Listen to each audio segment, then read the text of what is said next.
The cake shattered against the floor of Sweet Dreams Bakery as Tyler's words cut deeper than any knife. People like you should stick to grocery store sheet cakes. As I stood there, humiliated in front of his wealthy clients, something dark and furled inside me. I'd never planned on destroying a man's livelihood over a birthday cake, but he just lit the fuse.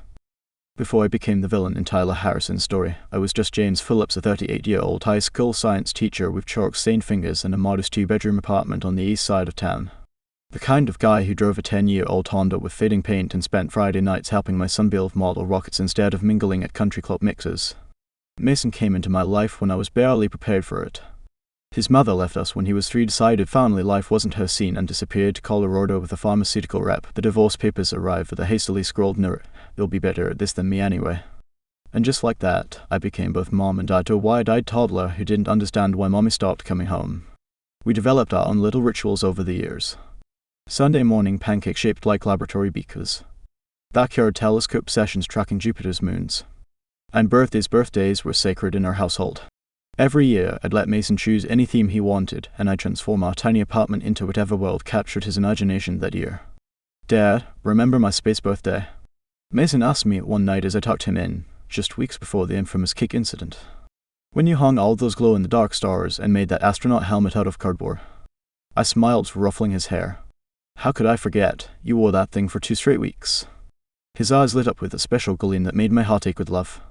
"This year's gonna be even better. Tyler's cakes are like famous. Eric had one last year with actual smoke coming out of the dragon's nostrils."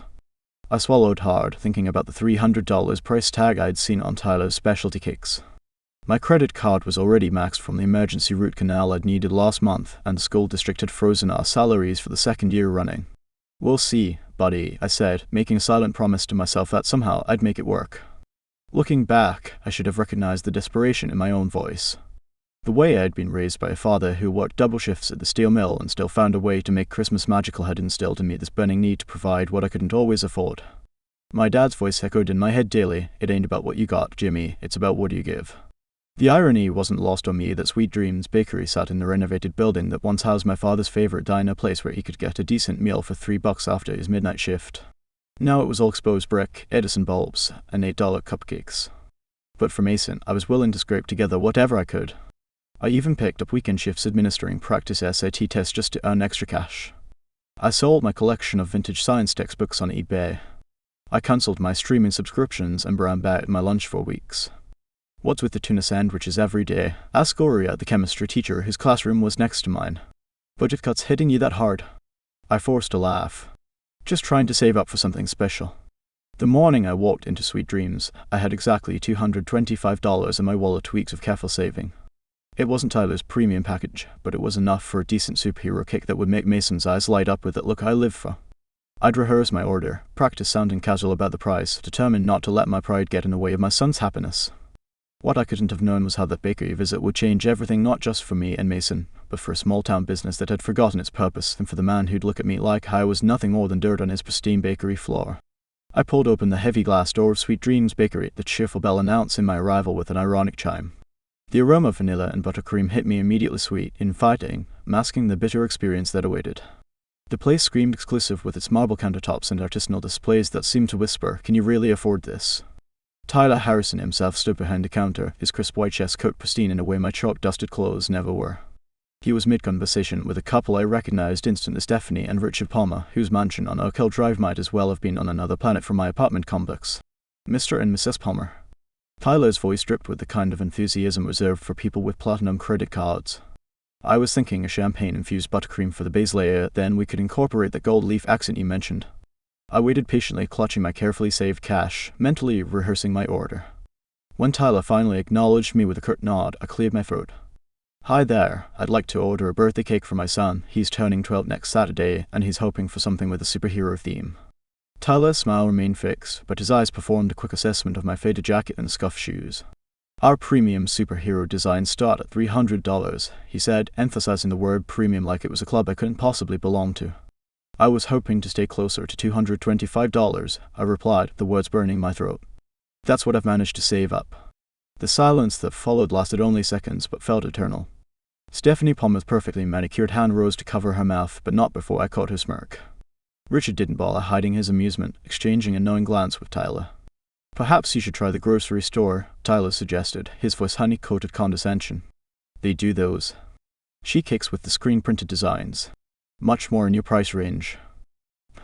He crawled up my neck. My son specifically mentioned your cakes. Maybe there's something simple you could do, even a basic design with just the logo. Tyler sighed dramatically. Listen, Mr. Phillips, James Phillips. Mr. Phillips, we have certain standards here. I can't just slap together some discount cake. It would compromise my brand. He gestured broadly to his showroom of edible art. These creations are why people come to Sweet Dreams. People with money, you mean, I said quietly. Tyler's smile tightened. People who understand quality. Richard Palmer chuckled. Tyler, we'd better finalize our order. We've got that charity luncheon at the country club. Of course. Tyler's attention snapped back to his preferred customers. Just give me one moment. He turned to me with thinly veiled impatience. Was there anything else? In that moment, I saw myself through their eyes, a desperate father clutching worn bills, begging for crumbs of dignity. Something deep inside me cracked. No, I managed. Nothing else. I walked out, the cheerful bell mocking my retreat. In my car, I gripped the steering wheel until my knuckles whitened, remembering my father's calloused hands and how they never failed to provide despite having so little. The burning humiliation transformed into something darker on the drive home. By Saturday, I'd managed to find a decent cake at the local grocery store, nowhere near the spectacular creation Mason had dreamed of, but it was what I could afford. As Mason blew out his candle surrounded by his friends, his smile was genuine but didn't quite reach his eyes. It's great, Dad, he said later, helping me clean up plates smeared with grocery store frosting. I'm sorry, it's not one of Tyler's cakes, I admitted, the shame fresh again. Mason shrugged with a child's attempted nonchalance. It's okay. Eric said Tyler only makes the really cool ones for rich people anyway. What do you mean? I asked, my hand stilling on the garbage bag. His dad tried to get one for their family reunion, but Tyler said he was too busy. Then Mrs. Palmer got one the very next day. Eric's dad said it's because they live in the big houses. Something shifted in me, then a tectonic plate of restraint giving way to molten purpose. This wasn't just about my humiliation anymore. It was about every working parent who'd ever been made to feel less than, every child who'd been taught their celebrations weren't worthy of the same magic. That night, after tucking Mason in, I sat at our kitchen table with a cold cup of coffee, scrolling through Sweet Dreams Bakery's social media. Page after page of Tyler posing with his elite clientele, captions gushing about exclusive designs and bespoke experiences. Then I remembered something. My neighbor Jessica worked for the city health department. She'd mentioned complaints about businesses getting preferential treatment during inspections. I clicked over to Tyler's reviews, scrolling past the glowing testimonials from his wealthy customers until I found it buried deep in the comments, a single one-star review mentioning something about questionable kitchen practices. I closed my laptop, a plan taking shape in my mind. Tyler Harrison had forgotten what it meant to serve people rather than status. Perhaps it was time for a reminder that even the most successful businesses are built on the foundation of community trust. And I was about to become the earthquake that would test how solid the foundation really was. The tip had been anonymous, a simple phone call from a burner I'd picked up at the gas station. Nothing that could be traced back to me. But as I stood across the street from Sweet Dreams Bakery 3 days later, watching the health inspectors in their crisp white uniforms march through those fancy glass doors, I felt a rush that was anything but anonymous. This was personal. Jessica had confirmed what I'd suspected after our conversation at the neighborhood barbecue. James, between us, she whispered, refilling her wine glass. There have been complaints about that place for months, storage violations, temperature issues with the cream fillings, but somehow the inspections always get rescheduled. Her eyes had narrowed. Until someone makes enough noise that they can't ignore it anymore. I'd made noise all right. The online review I'd discovered had led me down a rabbit hole of former employees with stories to tell, stories of corners cut when the Instagram-worthy presentation was all that mattered. Now I watched through Sweet Dreams' giant display windows as Tyler's face transformed from confusion to panic. Even from across the street, I could see the blood drain from his face as inspectors disappeared into his kitchen, clipboards in hand. The Palmers had arrived during the commotion, dressed in matching cream-colored outfits that probably cost more than my monthly rent. What do you mean our anniversary cake won't be ready? Stephanie Palmer's voice carried even through the glass as she gesticulated wildly. The party is tonight. We have 40 guests coming. My phone buzzed with a text from my buddy Mark, who worked at the local news station. Health department tip paid off, camera crew heading to bakery now. This might make the 6 o'clock. My hands trembled as I pocketed my phone. This was happening. Really happening. The sweet taste of revenge melted on my tongue like the finest buttercream. But as I watched Tyler collapse into a chair, head in hands, something unexpected twisted in my gut. Through the window, I caught glimpses of his staff, mostly young people, probably making minimum wage, looking shell-shocked as inspectors examined their workstations. What have I done? I whispered to myself. A news van screeched to a halt in front of the bakery. I ducked into the coffee shop next door, ordering a black coffee I didn't want just to secure a seat by the window. From here, I had the perfect view as the drama unfolded like some twisted reality show. The camera crew hustled in, catching Tyler mid-argument with the lead inspector. Stephanie Palmer was now full on screaming, her husband trying to pull her away from the scene. Customers were being turned away at the door. My coffee grew cold as I watched Sweet Dreams Bakery transform from exclusive haven to public spectacle. The local news reporter was doing a stand-up right in front of those precious glass doors, gesturing dramatically. My phone rang Mason. "Dad, are you still picking me up from practice?" His innocent voice cut through my vengeful haze. "Yeah, buddy, I'll be there in 20. "Cool. Oh, and Dad, Eric's mom is taking us for ice cream after. Is that okay?" I stared across at the chaos I'd created. "Sure, son, have fun." As I stood to leave, my eyes locked with Tyler's through the window. He couldn't possibly know I was responsible, but something in that moment he uttered devastation in his expression made me freeze. Beyond him, I could see inspectors placing closed signs on the displays of cakes that would never be picked up. I remembered Mason's disappointed face on his birthday. I remembered my own humiliation. But now, watching jobs and dreams potentially crumbling, the satisfaction I expected felt hollow. My phone buzzed again with a news alert. Breaking: celebrity baker Tyler Harrison's Sweet Dreams turns Nightmare Health Department cites multiple critical violations. I stepped out onto the sidewalk, the summer air suddenly suffocating. Across the street, the Palmers were getting into their luxury SUV, Stephanie still gesturing wildly. Through the bakery windows, I could see staff members receiving their marching orders, some already removing aprons, others in tears. "You got what you wanted," I whispered to myself. "So why does it feel like this?" I turned away, heading for my car, the weight of what I'd done sitting heavy on my shoulders. Tyler Harrison had been cruel, yes. The elitist, absolutely. But as I started my engine, watching the news crew circling like vultures in my rearview mirror, I wondered if I'd become something worse, the man who was willing to bring down an entire business, affecting innocent people, all for the sake of wounded pride. The bakery grew smaller in my mirror as I drove away to pick up my son, the same son I was supposedly teaching about right and wrong. 2 days later, I was grabbing milk at Murphy's grocery when I spotted a familiar face in the bakery section. Olivia, Tyler's assistant manager, was examining a sheet cake with tired eyes and slumped shoulders. "James, right?" she called out, recognizing me from my numerous visits to Sweet Dreams. "Mason's dad." I nodded, guilt twisting in my gut. "How's everything going over there?" "It's a nightmare," she sighed, running a hand through her disheveled hair. "Half the staff laid off already. Tyler's barely keeping it together."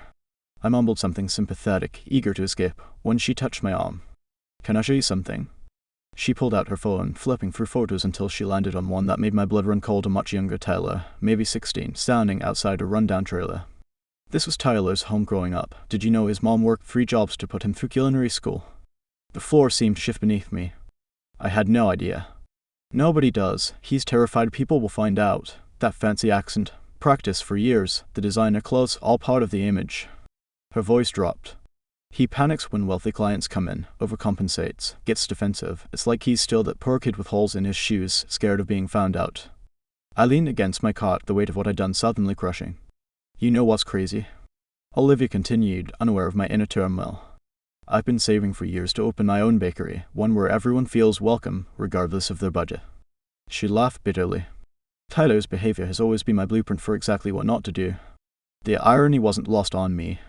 My revenge might have accelerated this woman's dream, a bakery that would have treated my son with kindness. "I've actually been looking at a space on Maple," she said, suddenly animated. "With Tyler's reputation in shambles, this might be my chance. But I need help spreading the word, getting the community behind me." My mouth went dry. "Why tell me this?" "Your son's class came to Sweet Dreams on a field trip last year. Mason mentioned you teach science at the high school, said you know everyone in town." She smiled, hopeful. "Plus, I remember how Tyler treated you. Thought you might appreciate a bakery where that wouldn't happen to anyone." The universe has a sick sense of humor, I thought. Here I was, orchestrating a man's downfall while unwittingly creating an opportunity for something better to rise from the ashes. As I drove home, memories from the field trip flooded back, Tyler flinching when a student asked about his childhood, changing the subject with practiced smoothness. The signs had been there all along. My phone buzzed with another news update. Sweet Dreams bakery owner faces potential bankruptcy following health violations. I pulled over, suddenly unable to breathe.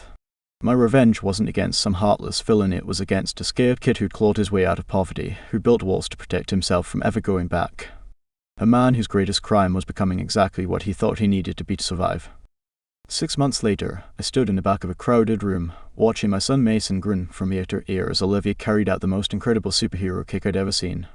Everyone's treat bakery was packed for its grand opening, and somehow, my son's birthday had become the unofficial celebration. I never did tell Olivia what I'd done. After our chance meeting at Murphy's, I'd spent weeks wrestling with my conscience before finally making a decision that still surprises me when I think about it. I found Tyler working late one night alone in his failing bakery. When he saw me, his eyes narrowed with recognition. "Come to gloat?" he asked, his fake accent slipping as exhaustion revealed his natural drawl. "Actually, I came to apologize," I said, setting down a folder on the counter between us. "And to make you an offer." His laugh was hollow. "I'm not exactly in a position to be turning down offers these days. I know about your childhood," I admitted. "And I know about the health inspection." The color drained from his face. "That was you." I nodded, my throat tight. I was angry. You humiliated me in front of my son. He slumped against the counter. "So this is where you finish me off?" Instead, I'd opened the folder, revealing the business proposal I'd spent weeks developing with Olivia. "This is where we both get a second chance." The plan was simple but elegant. Tyler would sell sweet dreams to Olivia at a fair price. He'd stay on as head baker, his undeniable talent put to use without the pressure of ownership. In return, I'd arranged for several local businesses, including my school, to contract exclusively with the new bakery. "Why would you help me?" he asked, voice cracking. "After what I did? After what you did?"